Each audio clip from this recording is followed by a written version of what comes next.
Could UConn actually be a legit candidate to join the Big 12 conference? And how far has Brett Yormark gone to actually try to get UConn into the league? Pull up a chair, sit back, relax, and let's talk about it. What is up, college sports fans, Big 12 fans, and fellow members of Mountaineer Nation? This is Couz, and welcome into another edition of Couz's Corner. Pull that chair up and let me serve you up another shot of top shelf college football content on tap today.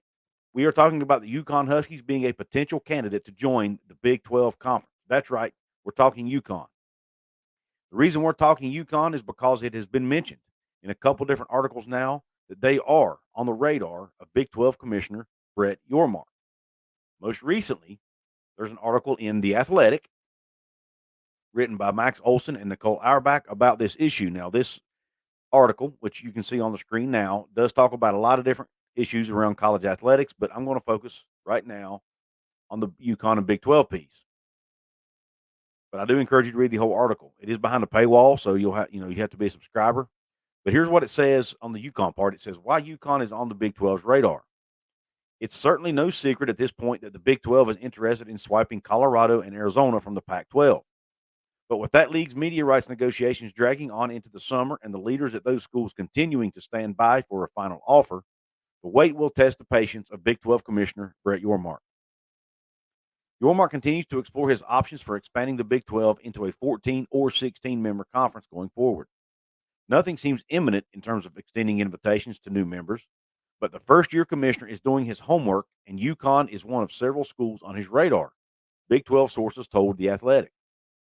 Westward expansion has been an open ambition ever since Yormark was hired in July, giving the Big 12 more a national presence and TV inventory in all four time zones. But Yormark has also made it well known that he's willing to double down on the Big 12's advantage as the strongest college basketball conference in the country if he sees targets that add value. UConn men's basketball's title run this spring certainly sparked more interest for Yormark, and the school is viewed as a potential good fit for several strategic reasons.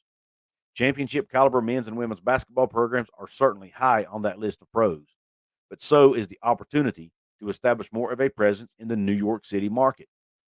And I'm going to touch on that for a second. You guys remember before one of the first things Brett Yormark did after he was hired, he sent West Virginia coach Bob Huggins, and he sent Baylor coach Scott Drew to New York City to do what they called a media blitz, a Big 12 media blitz, to talk to different media outlets in the New York market.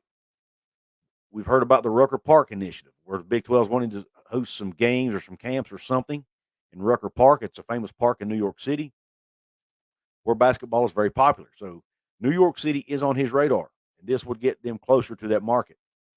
UConn is only Stores, Connecticut, where UConn is located, is only about around 180 miles or so from New York City, and it's also less than 100 miles from Boston, Massachusetts. So this gets the Big 12 into the Northeast market near two major metropolitan areas. Let's keep going with the article. How would UConn football fit? The Huskies are coming off one of their best seasons in quite some time. Jim Moore pulled off a dramatic turnaround in his debut season, winning 6 games and getting the program to a bowl game for the first time since 2015. The Huskies haven't finished with a winning record since they were Big East co-champs in 2010 and played Oklahoma in the Fiesta Bowl. They've had 6 head coaches since then and have lost 9 or more games in 7 of their last 9 seasons. But if they were given the resources and platform that the Big 12 offers, could they become a more legitimate program by the end of the decade? Yormark views these expansion prospects more from a professional sports lens, seeing things in terms of future upside more than past achievements. He's looking at programs he can invest in by helping build up their brands so they eventually make the Big 12 more valuable when it's time for the next TV deal in 2031. So what that's telling me is this is more of a long-term play. They're not looking necessarily at the past as much as they're looking at the future. There's a saying that I've heard before, and the president of my current employer likes to talk about. He says, that's why they make the windshield bigger than the rearview mirror, because you need to look ahead. Sources within UConn's current league, the Big East, and past home, the American Athletic Conference, both expressed skepticism about the Huskies' interest in leaving for the Big 12. One of UConn's biggest frustrations as a member of the AAC was the disjointed and spread out nature of the conference, as well as the loss of traditional basketball rivals in the Northeast. When the Huskies returned to the Big East in June of 2019, They celebrated the announcement at Madison Square Garden with banners, signs, and paraphernalia that made it clear they felt they were back where they belong. They just worked so hard to get out of the league that required them to go play UCF just to go back to a league where they'll have to go play UCF.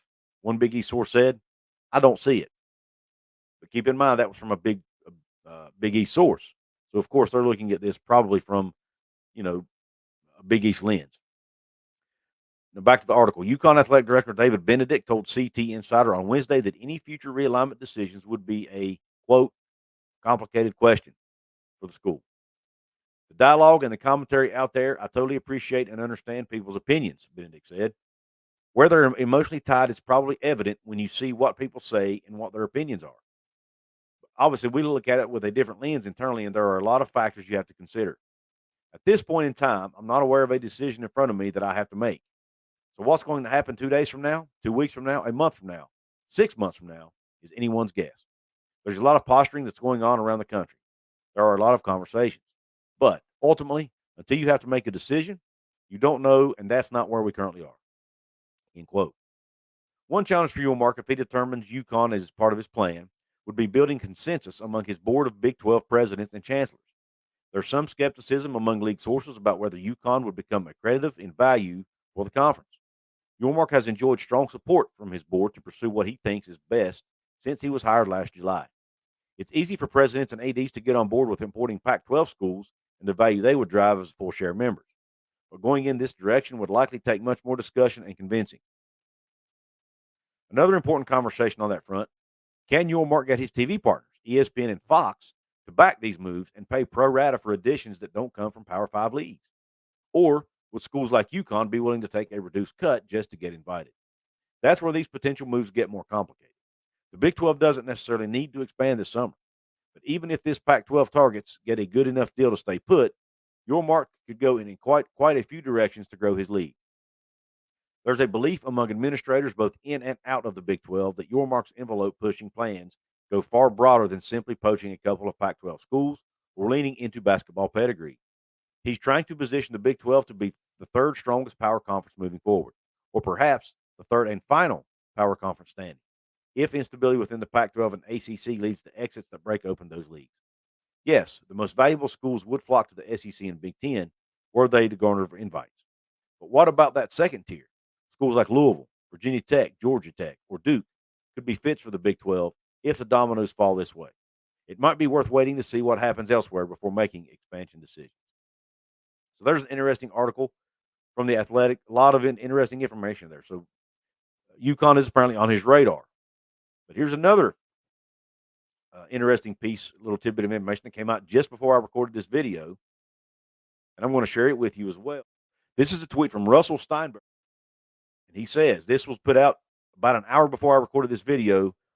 He says Big 12 Commissioner Brett Yormark was recently on UConn's campus and met with the administration, a source confirms. They stressed that this was, quote, very exploratory and does not mean anything is imminent. Will the Big 12 invite UConn? I don't know. If the Big 12 does invite UConn, would it accept? I don't know. But both sides are right to do their due diligence here. So that's Russell Steinberg from Boardroom.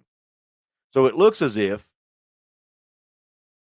it has gone a little bit beyond UConn just being on the radar to Yormark has apparently met with UConn administration. Now, meeting with them doesn't mean anything's imminent. Meeting with them doesn't mean there's been an offer. But it does appear the conversations have started between UConn and the Big 12. Now, where does it go? Who knows? Now, I did a video on this, I don't know, sometime last year when all the conference realignment talk started. I thought from the beginning adding UConn should at least be explored. You look at their basketball pedigree. You look at where they're located. Like I said, it gets you into a new market in the Northeast, get you close to New York City. And I would almost guarantee you that there are a lot of UConn fans in New York City. So it gets you more eyeballs in that market, in that major city, especially when it comes to basketball. And I know a lot of people are going to poo-poo this because they say UConn's football team's terrible. Guys, Kansas has been in the Big 12, and up until last year, their football team had been terrible for years. And we didn't, but because of their basketball brand, they were valuable to the league, and because of the other things they bring. So why could you not look at UConn in the same light? Just because you're bad at a sport doesn't mean you're not a good value add to the league. They're an R1 research institution, just like most of the rest of the schools in the Big 12. So they fit in that regard. Source, Connecticut, yes, it's still about 500 miles from Morgantown. But gosh, 500 miles in today's world of college athletics is nothing. I mean, the Big Ten's going to have a team on the West Coast in California and the East Coast in New York and Maryland. So 500 miles is nothing in today's landscape, and that would still make Connecticut, as a West Virginia fan, I would like it because it would still make Connecticut the second closest team on West Virginia's schedule outside of Cincinnati, which is about 200 miles away. I'm ballparking it, a little over 200 miles away. Does so there are a lot of advantages to adding UConn, in my opinion. The Hartford, Connecticut TV market, which is the market UConn is located in, is the 30th largest TV market in the country, according to Nielsen in 2023. So you've got a decent sized TV market. As far as population centers goes, within a 50-mile radius of the school, it would be the third largest in the Big 12, guys, behind Dallas, Fort Worth, and Houston. So I'm telling you, adding UConn brings a lot of positive things outside of, you got to look beyond just their football quality. And I think if you gave UConn the resources of a Big 12 conference, of a Power 5 conference, they would be better in football because they could invest more money into the program. Right now, they can't invest as much because they don't make as much. And I think they would likely be able to come in at a partial share.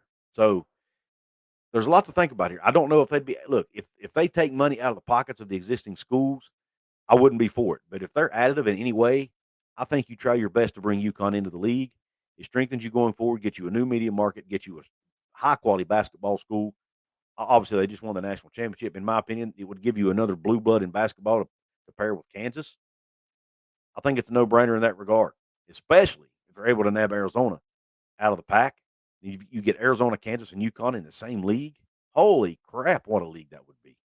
What a basketball league that would be to add already the West Virginias, the Baylors, the Texas Techs, some other quality programs in the Big 12 in basketball. And yes, it might take them a while to compete in football, but guys, that's not the end all be all. They're a quality school, quality institution, in a quality market. So go get UConn if they add money to the conference. With that being said, Couz's Corner family, let me know in the comment section, do you think adding UConn to the Big 12 is a good idea or not? And if UConn was invited, do you think they would accept? I want to hear from any UConn fans out there who might be listening. Would you like to be a part of the Big 12? I want to hear from you. Also, Mountaineer Nation, would you like to have UConn in the conference so we can go back to playing them every year in basketball again, potentially, just like we did? And hey, even in football, they were old members of the Big East with us. Would you like to see that rivalry, or would you like to see that game back on the schedule? I want to hear your thoughts.